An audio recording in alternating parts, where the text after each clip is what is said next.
ছাত্র জনতার গণ অভ্যুত্থানের পর অন্তর্বর্তীকালীন সরকার গঠনের শুরু থেকেই আন্তর্জাতিক সম্পর্ক উন্নয়ন নিয়ে বেশ আলোচনা চলছে, যেখানে গুরুত্ব পাচ্ছে ভারত ও যুক্তরাষ্ট্র।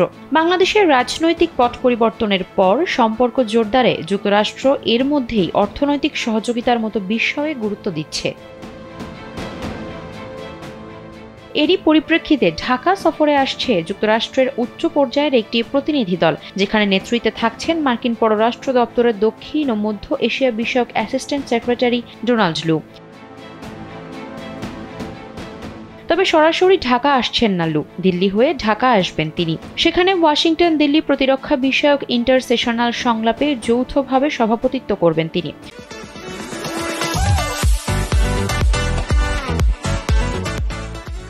বৈঠকে যুক্তরাষ্ট্র ও ভারতের দ্বিপক্ষীয় ইস্যুর পাশাপাশি গুরুত্ব পেতে পারে বাংলাদেশ প্রসঙ্গ। এতে ঢাকাকে বিরক্ত না করার জন্য ওয়াশিংটনের পক্ষ থেকে দিল্লিকে বার্তা দেওয়া হবে বলে জানিয়েছে একটি সূত্র। কূটনৈতিক সূত্রে জানা গেছে, ঢাকায় 5 আগস্টের রাজনৈতিক পট পরিবর্তনের পর বাংলাদেশের সঙ্গে সম্পর্ক জোরদারে গুরুত্ব দিচ্ছে যুক্তরাষ্ট্র।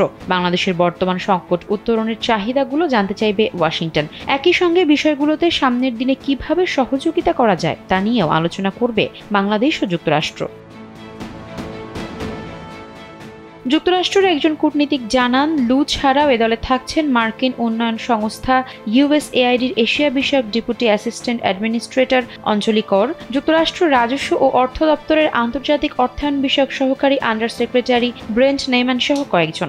শনিবার প্রতিনিধি দলটি ঢাকায় আসবে, সোমবার তাদের ঢাকা ছাড়ার কথা রয়েছে। ডক্টর মোহাম্মদ ইউনূসের নেতৃত্বে অন্তর্বর্তী সরকারের দায়িত্ব নেওয়ার পর এটি হবে ওয়াশিংটন থেকে উচ্চ পর্যায়ের কোনো প্রতিনিধি দলের প্রথম বাংলাদেশ সফর।